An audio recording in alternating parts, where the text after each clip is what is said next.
தந்தை, மகன், தூய ஆவியின் பெயராலே ஆமென். ஆறுதலின் தெய்வமே, எங்களை தேற்றுகிறவரே, உள்ளங்கள் உடைந்து போகிற போதெல்லாம் நான் இருக்கிறேன் என சொல்லி எங்களை கரம் பிடித்து நடத்துகிறவரே, உமக்கு நன்றி செலுத்துகிறோம். ஆண்டவரே, நீரே ஆண்டவர், நீரே கடவுள் என அறிக்கையிட புனித தோமாவிற்கு பாக்கியம் கொடுத்தீரே.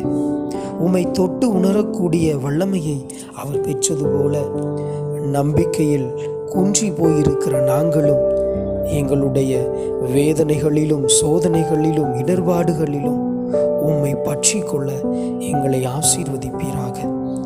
இந்த நாள் எங்கள் வாழ்விலே நம்பிக்கையை வளர்க்கிற நாளாக, உம்மில் இன்னும் ஆழமாக எங்களுடைய நம்பிக்கையை வைக்கிற நாளாக மாறட்டும். எங்களையும் எங்கள் குடும்பத்தையும் தொடர்ந்து ஆசீர்வதிக்கப் போவதற்காய் நன்றி செலுத்துகிறோம். புனித தோமாவே, எங்களுக்காக வேண்டிக் கொள்ளும்.